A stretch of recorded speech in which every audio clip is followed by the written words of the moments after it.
Is there such a thing as a British royal who doesn't bear a grudge against Meghan Markle? Apparently not. And now we're learning that even the Queen had a bone to pick. Just by sticking to the mainstream definitions of narcissism, it's highly narcissistic behavior. It's very grandiose, it's very delusional, and it's very performative. She'd really made a very great effort to make a success of their royal life, and I think she felt very disappointed by it. And I think of Meghan Markle, and she has no desire to sacrifice anything.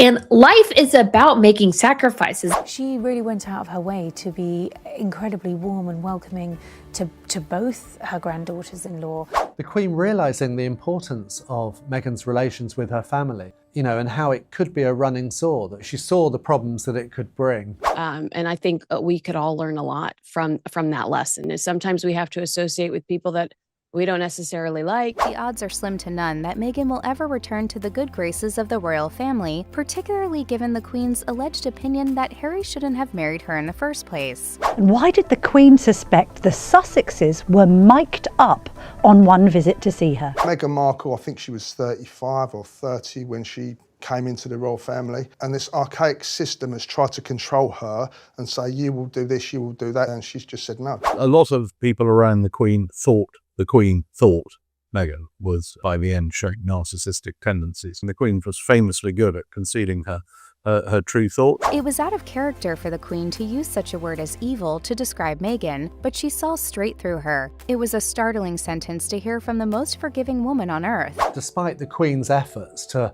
find a way to keep them within the royal family and, make best use of their talents, they had made clear that they wanted to leave. The Queen had only met Meghan Markle a handful of times before she made a decision that surprised even her closest advisors. It was September 2017. Harry brought Meghan to meet his grandmother privately at Buckingham Palace. No cameras, no press, no announcement. And according to Daily Mail royal editor Richard Eden, what the Queen said about Meghan in the days that followed has been carefully buried by the palace for nearly 9 years. But Eden has spent years piecing together what the Queen really thought palace, from sources, from staff who were present, from the people who watched her change her mind. And the picture that emerges is not the one the Sussexes have spent 5 years selling.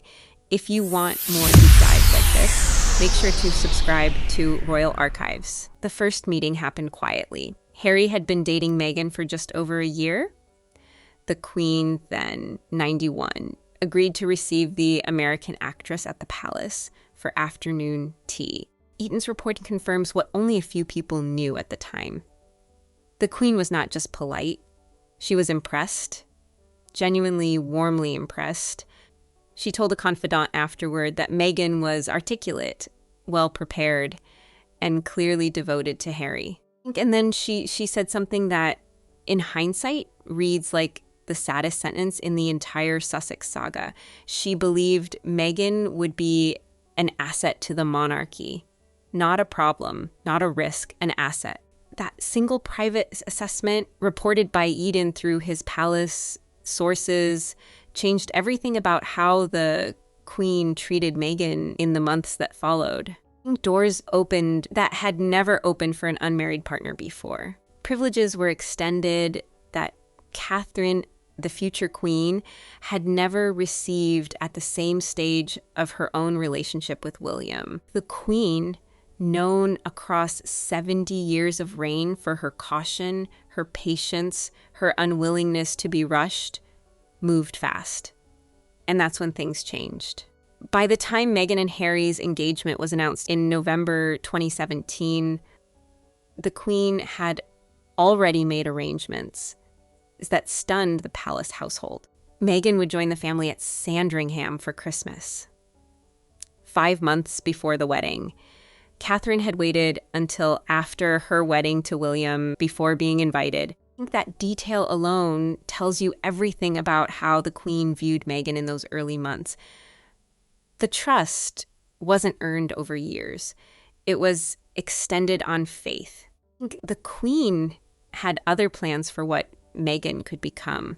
I think Eden has reported that the late monarch saw something specific in Meghan's that excited her, a chance to modernize the monarchy without losing its dignity. I think a biracial American who could speak fluently about humanitarian work, a former actress who understood cameras, narrative, public performance. I think someone who could carry the Commonwealth message into countries that had grown skeptical of the crown. The Queen, according to those close to her at the time, believed Meghan was the bridge. I think she wasn't alone in that belief. Senior palace advisors echoed it. Even some of the most cautious figures in the royal household privately agreed that Meghan represented an opportunity the monarchy hadn't had in a generation. Then came the wedding. May 19, 2018. 19 million British viewers, 2 billion globally. The Queen sat in St. George's Chapel and watched her grandson marry a woman she had personally welcomed into the family. I think the smile she wore that day was not performance. It was belief. But behind closed doors, the first crack had already appeared. I think Eden's sources describe a small moment from the wedding preparations that the Queen never forgot. Meghan had insisted on certain elements of the ceremony that broke with tradition. Choices the Queen, as a divorcee's grandmother, found unusual, but accepted. The Queen privately disagreed with some of these decisions. She said nothing publicly. She wore the smile. She handed Meghan the tiara. She made the speech and she watched, because that's what the Queen had always done. Watch, wait, measure, decide. Within weeks of the wedding, palace staff began noticing patterns. I think Eden's reporting, drawn from those who worked inside the Sussex household, describes a shift in tone, small at first, then unmistakable. Members of staff began requesting transfers. Some asked not to be assigned to Sussex duties. Royal aides spoke of an environment that felt different from anything they had encountered before in their service. The Queen heard about it. She always heard about it. Nothing happened in her household that her private secretary didn't eventually bring to her attention. And as 2018 turned into 2019, the asset she had believed in began to look like something else entirely. According to those present, the Australian tour came in October 2018. 16 days, 76 engagements, a pregnancy announcement that thrilled the public, and according to Eden's sources, surprised the Queen herself with its timing. I think the Queen had been told about the pregnancy through official channels, but the way it was rolled out, the staging, the orchestration, the carefully managed reveals was something new. I think royal advisors privately wondered who was driving the narrative. Was it Harry? Was it the palace? Was it something else? That's when attention quietly shifted. I think the Queen, those close to her, began asking questions, not accusations, not judgments, questions about staffing, about complaints. Think about why a brand new Duchess seemed to be generating more behind-the-scenes friction than any senior royal had in decades. The Queen was 92 years old. She had seen everything. And what she was now seeing did not match the woman she had welcomed into Buckingham Palace the previous autumn. By early 2019, the conversations had become harder. Eden's reporting traces this period carefully. The decision to give Meghan and Harry their own household, separate from Kensington Palace, was announced in March 2019. The official explanation was logistical. The private reality, according to those briefed at the time, was more complicated. The split was meant to contain the friction, to give the Sussexes space, to stop the bleed of staff and the swirl of complaints. The Queen approved it, but she was no longer telling people Meghan would be an asset. She was no longer telling people much of anything. Some online discussions have suggested The Queen lost faith in Meghan during the Frogmore renovation period, when costs spiraled and questions emerged about decisions being made without proper consultation. Others point to the secrecy around Archie's birth as the moment the Queen's patience began to thin. Unconfirmed reports have circulated for years, suggesting that a single phone call in the spring of 2019 marked the real turning point. None of it has been publicly confirmed. But Eden's framing of the period is precise. The Queen had unearthed troubling questions over Meghan and Harry's behavior. Those are his words. It's fair or not. And whether it's fair, one observation kept surfacing among those who watched the Queen most closely. She had not been wrong about people often in her life. She had read prime ministers, presidents, archbishops, and rivals with extraordinary accuracy across 7 decades. But she had been wrong about this, and she knew it. What happened next surprised even those who knew her best. The Queen did not lash out. She did not brief against Meghan.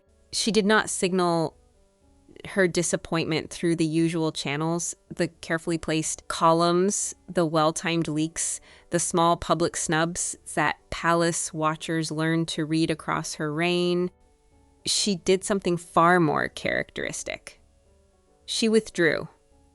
The warmth that had defined the first 18 months became correctness. The personal invitations became formal ones. The private teas became scheduled appearances. The Queen had not closed the door, but she had stopped opening it the way she once had. Behind closed doors, the conversation had taken an unexpected turn. Eden has described the Queen's wisdom in handling Harry during this period as one of the most underappreciated aspects of her final years. She did not force a confrontation. She did not demand explanations. She gave Harry room, and she gave Meghan room to make their own choices and live with them. That was the Queen's method. It had always been her method. She let people reveal themselves. By January 2020, the Sandringham Summit had come and gone. Megxit was announced. The Sussexes were leaving. And the Queen, the same monarch who had 2 years earlier believed Meghan would be an asset, released a statement that read like a closed door dressed in diplomatic language. She wished them well. She thanked Meghan for joining the family. She did not say she hoped they would return. What the Queen really thought about Meghan in those final years has been the subject of intense speculation. I think Eden's sources point to a private remark the Queen made to a longtime confidant, that she had welcomed Meghan with an open heart and watched something happen that she could not fully explain. The Queen did not blame herself for the initial trust. She had judged Meghan on the evidence available at the time. The evidence had simply changed. There's been growing chatter about a specific moment in 2021, after the Oprah interview, after the accusations against the family, after Archie's race had been turned into a global headline, when the Queen reportedly told a senior aide something that Eden's sources have hinted at without fully revealing. Whatever she said, those who heard it never forgot it. And the Queen, in her final 18 months of life, never spoke Meghan's name in public again the way she once had. Years later, this moment would come to define how the entire Meghan chapter is understood by palace insiders. The Queen had been right to welcome her. The Queen had been right to extend privileges. The Queen had been right to believe in 2017 that Meghan could be the bridge the monarchy needed. None of those judgments were foolish. They were judgments made in good faith on the information available by a woman whose instincts had served the crown for 70 years. But the Queen had also been right about what she saw later. Think about the staff's complaints, about the orchestrated rollouts, about the friction that no other royal newcomer had ever generated, about the patterns that emerged once the cameras turned away. Eden's reporting is careful to draw the distinction. The Queen did not change her mind because she was fickle. She changed her mind because Meghan changed. That's the part palace watchers have struggled to articulate for years. The woman who walked into Buckingham Palace in September 2017, articulate, prepared, devoted, was not the same figure who walked out of the monarchy in March 2020. Something had shifted, and the Queen, who had welcomed the first version, could not pretend the second version did not exist. What happened in the years between those two moments is the real story of the Sussex departure. Eden's framing is the cleanest summary anyone has offered. The Queen unearthed troubling questions. She did not answer them publicly. She did not need to, but the story doesn't end there. Because the Queen in her final months made one more decision that almost no one knows about. She left instructions for how Harry and Meghan should be treated after her death. I think she left guidance for Charles, for William, for the household. She did not write them out of the family. She did not banish them. She did something that, in retrospect, says everything about how she came to view Meghan in those final years. She left them out of the things that mattered most: the lying in state, the procession, the private moments at Balmoral, the grief that the family was permitted to share. Meghan was kept at a measured, dignified distance. Not cruelly, but deliberately. The decisions Eden's sources have traced back to the Queen herself reveal a woman who had made peace with what she now believed. Meghan had not been the asset she had hoped for, and the monarchy, in its most vulnerable moment, would protect itself accordingly. That was the Queen's final word on the matter. Not spoken, not written, but arranged. The question of what the Queen really thought when she first met Meghan has an answer now. She thought Meghan would change the monarchy for the better. She believed it deeply enough to break her own rules to make it happen. The question of what the Queen thought at the end is harder. Eden's reporting suggests the answer lives in the gap between the two. In everything she stopped saying, everything she stopped doing, everything she quietly chose not to defend. The Queen had welcomed Meghan with hope. She had said goodbye with silence. And in the years to come, as Catherine prepares for her own future, as Queen, the lessons the late monarch drew from those years are already shaping how the palace handles every new face that arrives at its doors. The trust the Queen extended to Meghan in 2017 will not be extended so quickly again. That is perhaps the most lasting consequence of those first impressions and what came after. What's still unresolved is whether the Sussexes themselves understand what happened, whether Harry knows what his grandmother privately concluded, whether Meghan ever realized that the woman who welcomed her so warmly was the same woman who 4 years later stopped speaking her name. Those are questions only the family can answer, and so far they haven't. If this kind of insider perspective is what you came here for, the bell icon will keep you in the loop for every deep dive we release. Royal Archives, where the story doesn't end at the headlines.